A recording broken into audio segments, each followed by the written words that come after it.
বিশ্বজুড়ে প্রতিবাদ আরজিকর কাণ্ডে। আরজিকর হাসপাতালে লেডি ডাক্তারকে নৃশংস খুন করা হয়েছিল, তার বিচার চাই। We want justice, we want justice. সারা বিশ্বের মানুষ 8ই সেপ্টেম্বর পথে নেমেছিলেন বিশ্বজুড়ে প্রতিবাদে মুখর। বিশ্বজুড়ে প্রতিবাদের সঙ্গে সামিল হয়েছিলেন পূর্ব বর্ধমানের স্বপন দত্ত বাউল। তিনি সুদূর পূর্ব বর্ধমান থেকে ছুটে গিয়েছিলেন দার্জিলিংয়ে। দার্জিলিং টয় ট্রেনের যে স্টেশন রয়েছে, সেই স্টেশনের সামনেই ব্যস্ত রাস্তার মধ্যে তিলোত্তমার খুনের বিচার চাইলেন। তিনি বললেন বিচার হবে আগে, কিন্তু তার আগে চাই গ্রেপ্তার। কেন দোষীরা এখনো শাস্তি পাচ্ছে না, কেন গ্রেপ্তার হচ্ছে না, কেন বিচার হচ্ছে না? দোষীদের বিচার না হওয়া পর্যন্ত আমাদের প্রতিবাদ চলবেই। তিনি বাউল গানে গানে বলেন, বক্তব্যে বলেন, রাজ্যের এবং দেশের মহিলারা সুরক্ষিত নয়, নিরাপত্তা নয়, নিরাপত্তা তাদের নেই। তার কারণ প্রত্যেক দিনই রাজ্যের এবং দেশের বিভিন্ন জেলায় জেলায় ঘটে চলেছে নারী নির্যাতন, বধূ হত্যা, নারী নিগ্রহ এবং ধর্ষণ করে খুনের মতো ঘটনা। আমরা নিত্য নৈমিত্য দেখতে পাচ্ছি বিভিন্ন খবরের মাধ্যমে। সুতরাং দেশের সরকারকে বলবো, রাজ্য সরকারকে বলবো, আইন আদালতকে বলবো, নারীদের সুরক্ষিত করতে হবে, নারীদের সুরক্ষা দিতে হবে, নিরাপত্তা দিতে হবে। আর যেন ঘরের একটিও মা বোনকে আমাদের না হারাতে হয়। তিলোত্তমার বিচার চাই, শীঘ্র বিচার, গ্রেপ্তার এবং তার দোষীদের ফাঁসির শাস্তি চাই।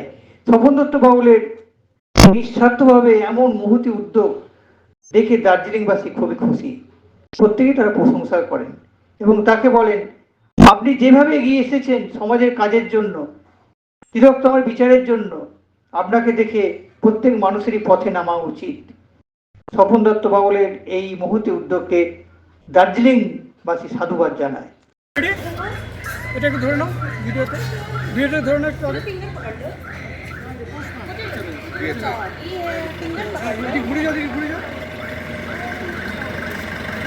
পাহাড়টা একটু একটা পাহাড়টা নিয়ে নাও, পাহাড়টা নিয়ে নাও, এদিকে পাহাড়টা নিয়ে নাও। পাহাড় নিয়ে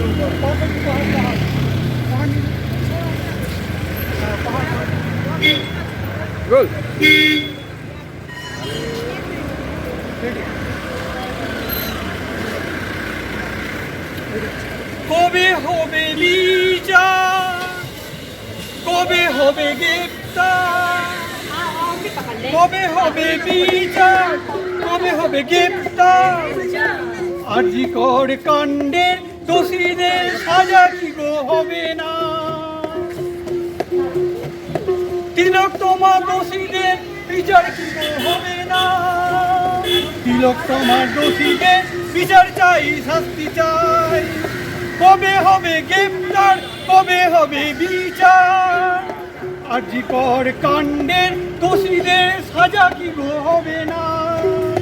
তিলোত্তমার দোষীদের বিচার চাই, শাস্তি চাই।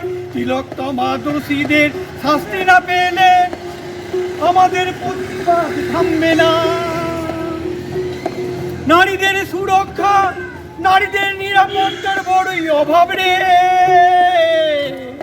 চারিদিকে চলছে নারী নির্যাতনের ঘটনা রে, তাই না? নারীদের সুরক্ষা, নারীদের নিরাপত্তার বড় অভাব রে। চারিদিকে চলছে নারী নির্যাতনের ঘটনা রে। নারীদের সুরক্ষা না দিলে, নারীদের নিরাপত্তা না দিলে নারীদের রক্ষা করা যাবে না।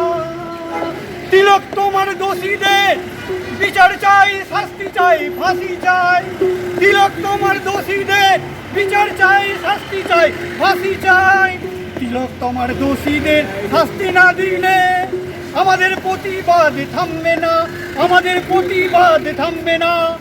আজ আমি দার্জিলিং এসেছি, আজকে দাঁড়িয়ে আছি, দেখতে পাচ্ছেন দার্জিলিং এর যে টয় ট্রেনের জায়গাটা, স্টেশন, টয় ট্রেন স্টেশনে দাঁড়িয়ে আছি। এই টয় স্টেশনের সামনে দাঁড়িয়ে আছি। আজকে আমি বলতে চাইছি, আজকে বিশ্ব প্রতিবাদের দিবস। এই বিশ্ব প্রতিবাদের দিবসে আমি রাষ্ট্রপতির শিল্পী পূর্ব বর্ধমান থেকে স্বপন দত্ত বাউল ছুটে এসেছি দার্জিলিংয়ে। কেন? যে তিলোত্তমার দোষীদের এখনো শাস্তি হয়নি, কেন গ্রেপ্তার হচ্ছে না? বিচার চাই, দোষীদের অবিলম্বে ধরতে হবে। এইভাবে যদি নারীদের উপর অত্যাচার করা হয়, নারী নির্যাতন করা হয়, তাহলে নারীরা সুরক্ষা কোথায়? ভারতে এবং বাংলায় নারীদের সুরক্ষা নেই, নারীদের নিরাপত্তা নেই। যদি নারীদের নিরাপত্তা সুরক্ষা থাকতো তাহলে কিন্তু প্রতিদিন নিয়মিত নারীদের উপর ধর্ষণ, নির্যাতন, অত্যাচারের ঘটনা ঘটতো না। বলবেন কোথায় দেখি?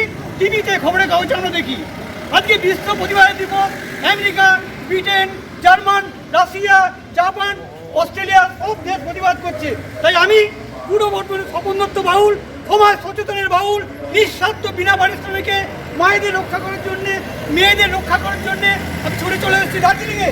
ওই দার্জিলিং পয়েন্ট স্টেশনের সামনে দাঁড়িয়ে আছি, পাহাড়ের কাছে দাঁড়িয়ে আছি। বারবার বলবো, আপনাদের নারীদের সুরক্ষা দিতে হবে, নারীদের নিরাপত্তা দিতে হবে, আর অবিলম্বে দোষীদের গ্রেপ্তার করতে হবে, বিচার করতে হবে, শাস্তি দিতে হবে। দোষীদের বিচার করে শাস্তি না দিলে নারীদের বেঁচে বাঁচিয়ে রাখা যাবে না। আমার নাম স্বপন দত্ত বাউল, পূর্ব বর্ধমান।